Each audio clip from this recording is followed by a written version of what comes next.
Good morning, friends. Today we are going to discuss about the conductometric titration. What is mean by the conductometric titration? हमने 11th और 12th में भी पढ़ा था titration के बारे में. तो हमने देखा था एसिड बेस टाइट्रेशन. उसमें हम क्या करते हैं, तो एसिड और बेस की रिएक्शन में हम इंडिकेटर यूज़ करते हैं, वो चाहे फिनोल्फथैलीन हो या मिथिल ऑरेंज हो, और हम एंड पॉइंट फाइंड आउट करते हैं कि न्यूट्रलाइजेशन रिएक्शन कब कंप्लीट हो रही है, उसका एंड पॉइंट क्या है. वो कलर चेंज से हमको पता चल जाता है. तो इसी तरह से टाइट्रेशन की ये दूसरी टेक्निक है conductometric titration. In that titration the end point is shown by the using the conductance. Titration, conductometric titration means क्या है, ये अब हम देखने वाले हैं. Titration in which the conductance measurement are used for determining the end point of acid alkali reaction. ये भी उसी तरह 11th और 12th में जैसे हमने पढ़ा था एसिड अल्कली टाइट्रेशन, उसी तरह का ये टाइट्रेशन है, मगर इसका आंसर हम ग्राफिकली निकालने वाले हैं. तो एसिड अल्कली टाइट्रेशन में कंडक्टेंस मेजरमेंट यूज किया जाता है एंड पॉइंट फाइंड आउट करने के लिए. सर्टेन प्रेसिपिटेशन रिएक्शन और displacement reaction are referred to as conductometric titration. तो प्रेसिपिटेशन रिएक्शन और डिस्प्लेसमेंट रिएक्शन का इन्वॉल्वमेंट ये कंडक्टोमेट्रिक टाइट्रेशन में होता है. In this titration conductance of solution at constant temperature. In this titration conductance of a solution at a constant temperature depend upon the number of ion in it and their mobility. यानी कि यहाँ पे एक word हमने use किया है कि at constant temperature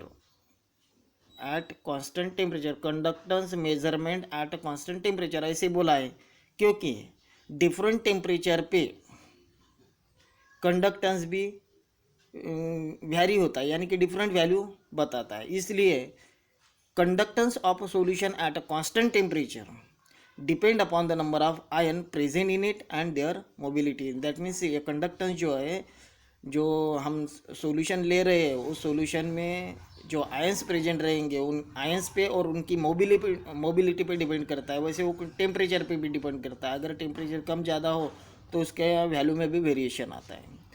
तो इस प्रकार से कंडक्टोमेट्रिक टाइट्रेशन, यानी कि the titration in which the conductance measurement is used for determining the end point is known as a conductometric titration. For this purpose, अभी इसके लिए कंडक्टोमेट्रिक टाइट्रेशन के लिए हमको क्या करना पड़ेगा. For this purpose the measured volume of a solution to be titrated is taken in a conductance cell. कि जिसकी न्यूट्रलाइजेशन रिएक्शन देख रहे हैं, समझो उसका मेजर्ड वॉल्यूम, जिस सॉल्यूशन को हम टाइट्रेटेड कर रहे हैं उसका मेजर्ड वॉल्यूम कंडक्टेंस सेल में लेना है. और titrant is added from a burette में से टाइट्रन को कंडक्टेंस सेल में डालना है. The change in conductance is measured and conductance measure करना है. यानी कि यहाँ पे कोई इंडिकेटर यूज़ नहीं करने का. जिस सॉल्यूशन की हम रिएक्शन कर रहे हैं वो ये एक सॉल्यूशन कंडक्टेंस सेल में लेने का, बाद में उसमें ब्यूरेट में से टाइट्रन ऐड करते जाने का है, और change in conductance is measured. The conductance reading corresponding to various addition are plotted.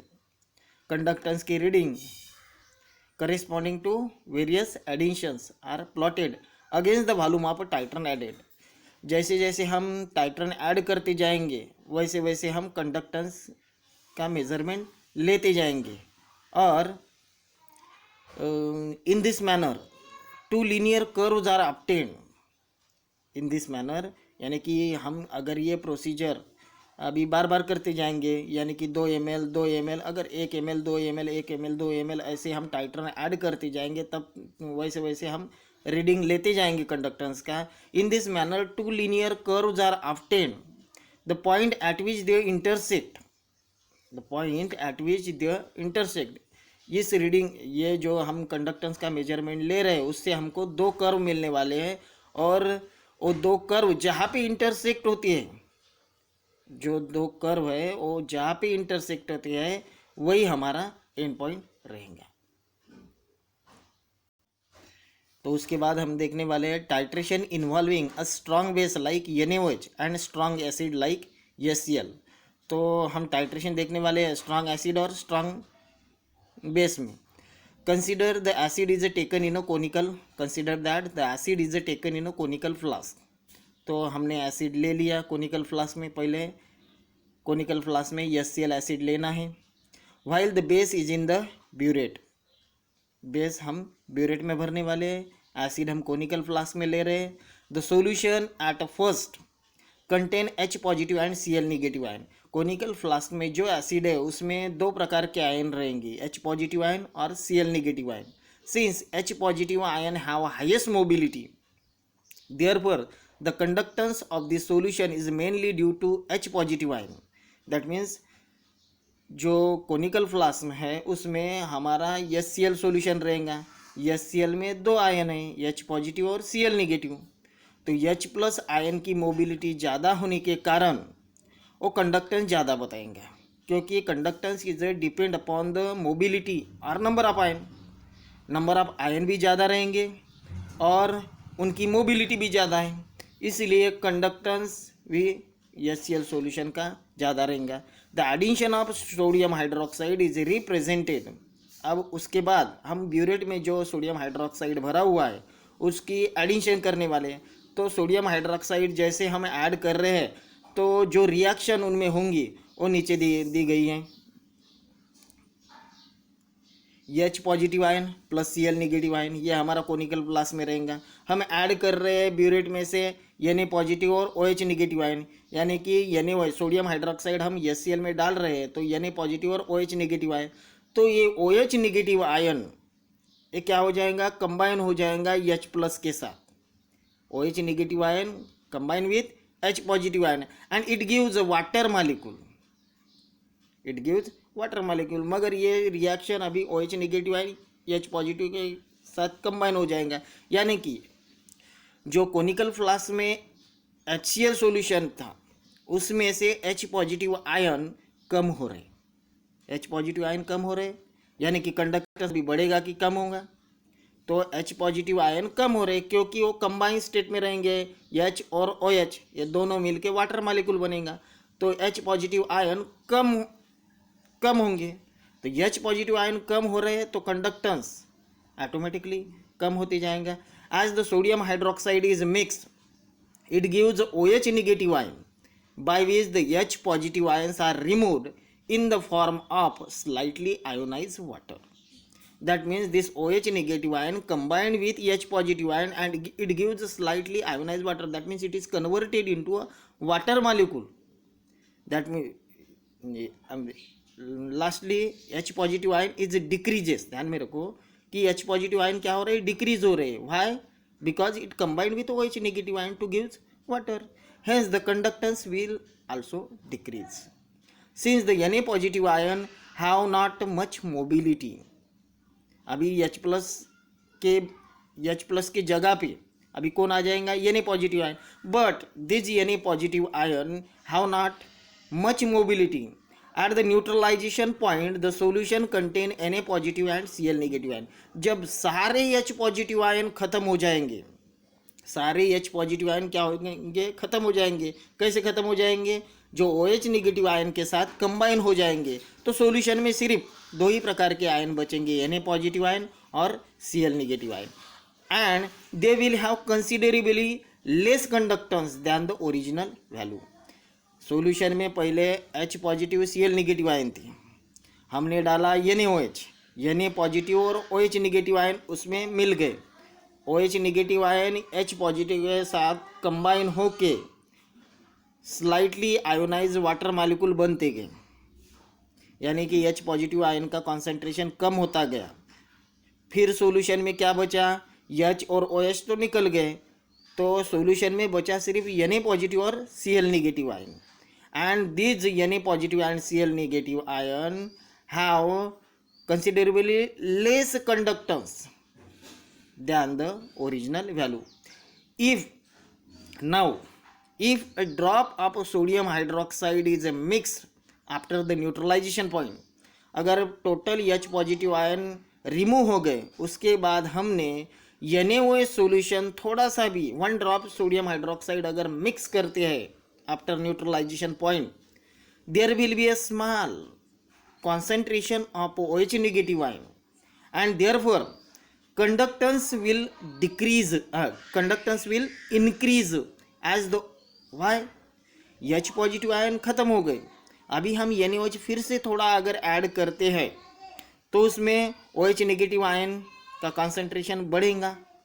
अगर OH नेगेटिव आयन का कॉन्सेंट्रेशन बढ़ रहा है, इसका मतलब अभी कंडक्टेंस भी थोड़ा सा बढ़ेगा, क्योंकि OH negative ion have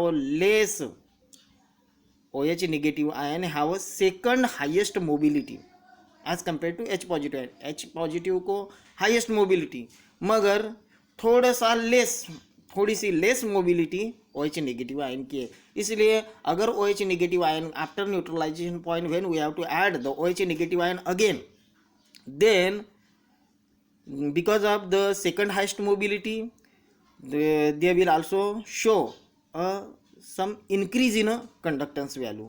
As more and more sodium hydroxide is mixed, then if more and more sodium hydroxide is added in that solution after neutralization point, then the conductance goes on increasing continuously.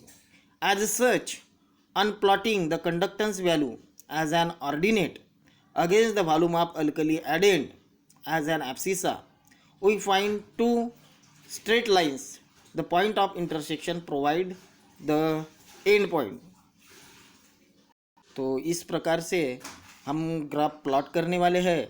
तो यहाँ पे हमने जो conductance आने वाला है वो conductance दिखाया है वाई एक्सिस पे, एक्स एक्सिस पे volume of NaOH added, y axis पे कंडक्टेंस एंड एक्स एक्सिस पे volume of NaOH added. Suppose HCl, when we taken HCl in a conical flask, then the concentration of H positive as well as Cl negative ion is maximum in that conical flask.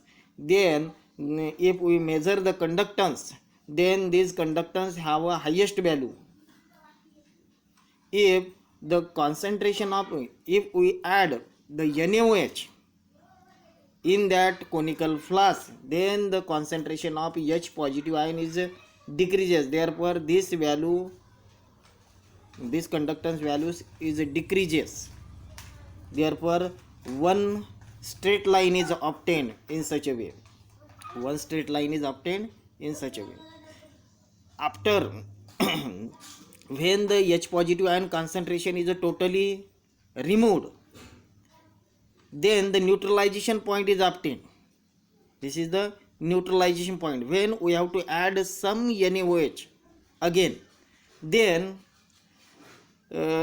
this solution do not contain a H positive ion, but this solution contain some more number of OH negative ion, and this OH negative ion have more mobility, have some less mobility as compared to H positive ion.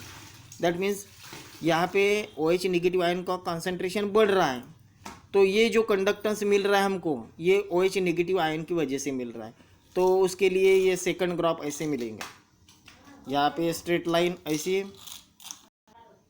तो इस प्रकार से H positive ion का concentration कम होते हुए इस प्रकार की स्ट्रेट लाइन मिलेंगी, और OH नेगेटिव आयन का कॉन्सेंट्रेशन जैसे सॉल्यूशन में बढ़ रहा है तो इस प्रकार से हमें स्ट्रेट लाइन मिलेंगी।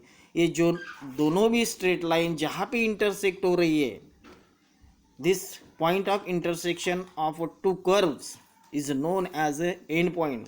That means this is the neutralization point.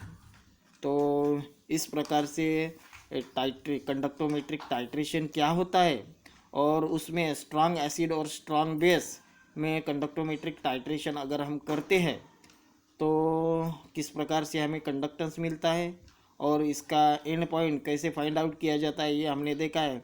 मुझे लगता है ये अच्छे से आपको समझ में आ गया होगा, और आप फिर से इस टॉपिक को अच्छे से पढ़ें, यही आपसे अपेक्षा करता हूँ। और यहीं पे ये वीडियो स्टॉप करता हूँ। Thank you.